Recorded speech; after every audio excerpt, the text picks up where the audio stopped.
Hello and welcome to week 9 in research methods here. We are coming down to the wire here. There's not too much left of this class. Still plenty of time to get this work done.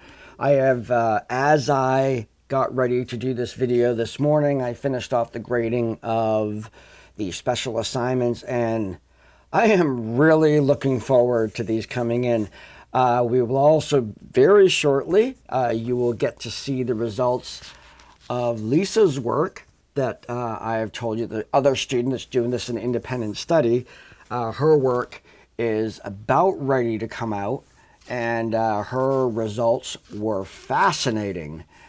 She got 200 and some responses. I mean, it's very happy about that. And you folks are asking some really, really cool questions, and I'm really looking forward to working with each one of you to put together everybody's doing surveys, probably the best thing to do when we're online. And each one of them has some really unique qualities to them, some good analyses to do after. And I hope as we get closer, and I think maybe when we do that last, when we're looking at actually implementing the study, the excitement starts again. It's a little drag putting it all together and getting, going through my mastery process and all that.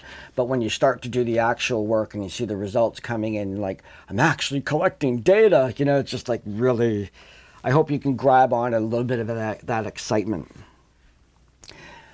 But this week we are looking at chapter 10, which is correlations, which is by and large, one of the most popular ways in which we analyze data. It is both a methodology but it's also a descriptive statistic. And what it simply, if you haven't got the message that correlation is not causation, here it goes again. Correlation is not causation. It's essentially when we're looking at two variables that are involved in a phenomenon and we're looking to see if they're related to one another, we may suspect a cause-effect relationship. However, before we can make any assumptions about a cause-effect relationship, if there is a relationship, they must move together. So either, when this variable goes up, this one goes down. Like the more TV I watch, the lower my grades. Or it might be the more I work out, the more racquetball games I win. Actually, I usually play a guy in racquetball that it doesn't matter how good a shape he is. He is just a superior player. And it's one of the things that I do to keep myself humble, because he humbles me every time we play.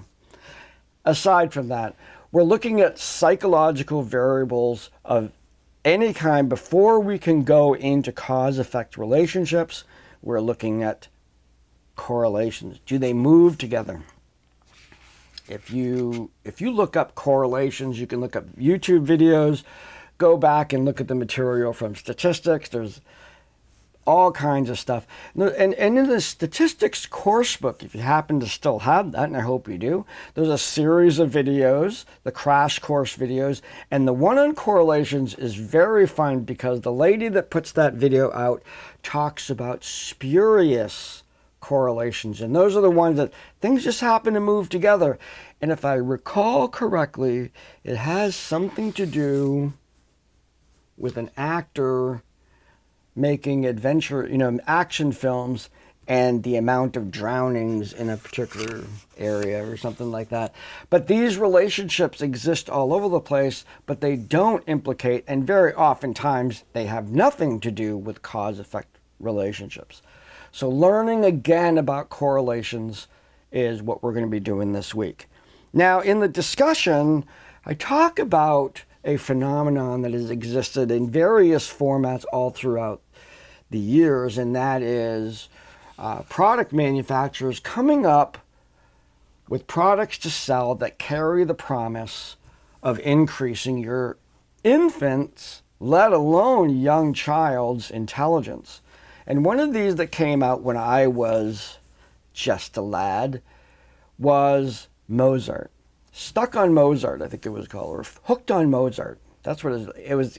following on the coattails of another program, very valid, called Hooked on Phonics, which was a cassette tape thing that you got, and it would help kids learn how to read. It's probably extremely relevant. Phonics is actually a really good way for kids to learn how to read. And but Hooked on Mozart was there was actually these special headphones. They weren't headphones, they were belly phones. They were speakers that you would attach to your belly while you were pregnant and play Mozart, and it stimulated the brain. We do know that playing Mozart specifically stimulates activity in the brain. If you're getting ready for a really intense sporting event, it's probably better to listen to some Mozart than it is to listen to, Another One Bites the Dust or something like that. Although Another One Bites the Dust is a classic song, it's not Mozart.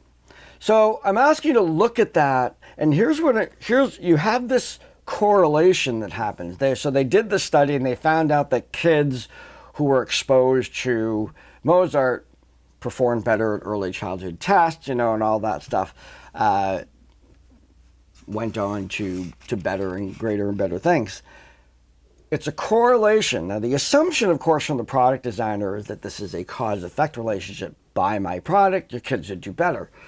We know that that's not the case. This is a spurious correlation. However, there are other factors. I want you to consider what other factors might be at play that are more truly indicative of a cause-effect relationship. We don't know, but consider what else might be going on in a family that takes the time to order something like that for their kids. What might be some other factors that may be more important in explaining the outcomes from those original research? Okay, so that's the discussion. In the quiz, I'm asking you to talk about the full moon myth, and it is a myth. I have an argument with my wife about this. She says, no, people go crazy on the full moon. I've worked in hospitals and whatnot like that. The data says otherwise. So the full moon myth. And then, like we talked about in many aspects of this class, the advantage and disadvantages of using the correlational study model. And finally, with the assignment, we have, what I want you to do is you've gone into a little bit of, obviously you created your own study. I want you to create another study, different topic than the one you have going on, even if the one you have going on includes, and it most likely does, correlations.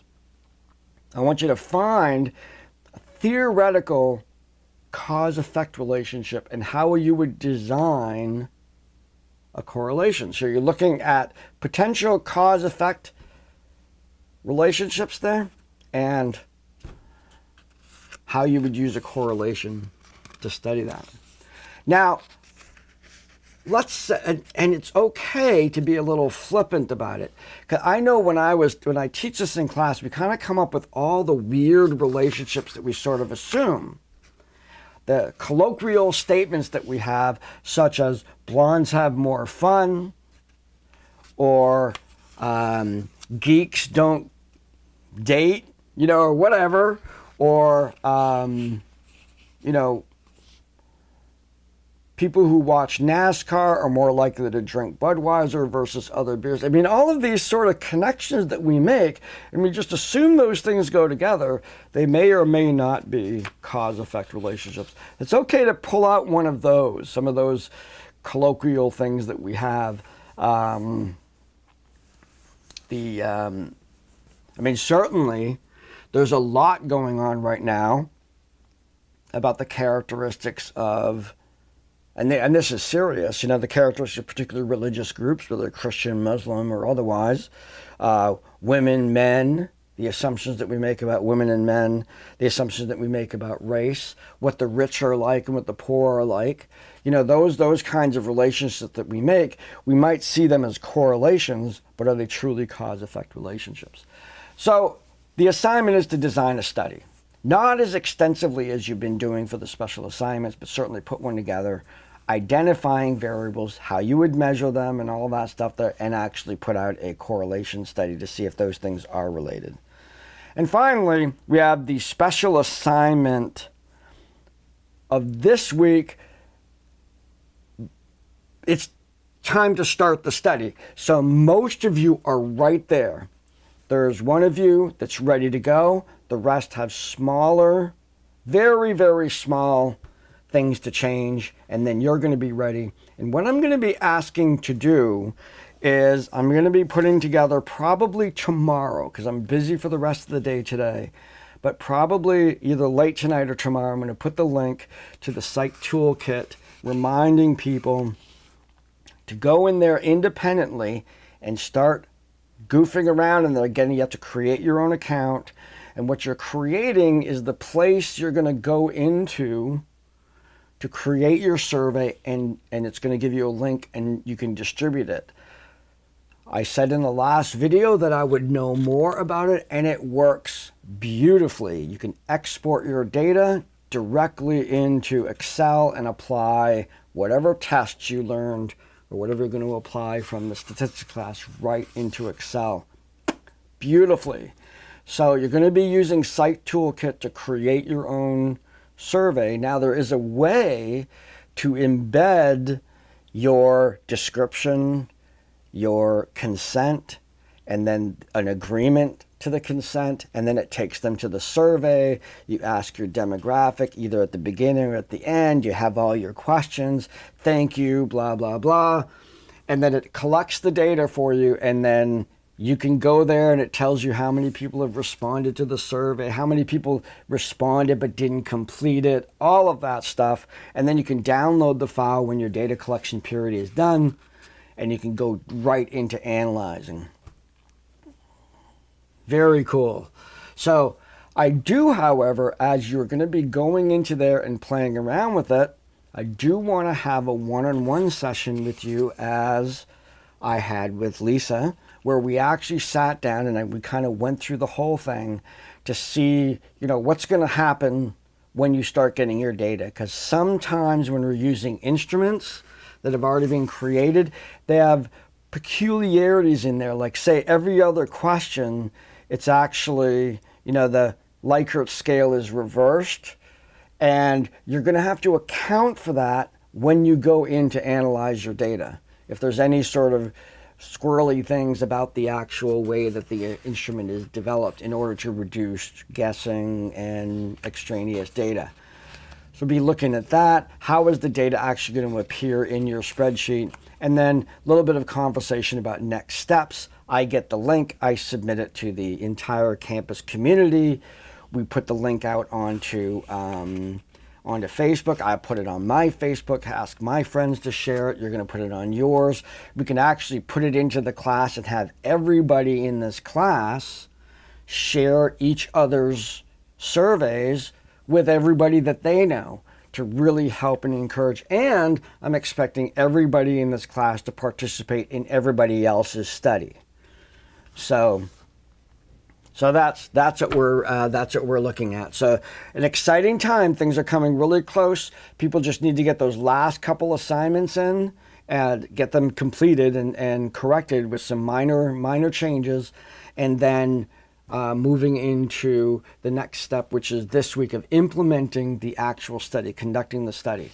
So once you have that methods assignment at 100, we need to schedule a meeting. You need to get started on creating the survey, and then we need to meet to kind of go through that, do some screen sharing. I'm also willing to meet face to face, and we can get that work all done in one day, and then it'll be out there collecting data. That's my plan. So I'll be posting that link and information about that, about the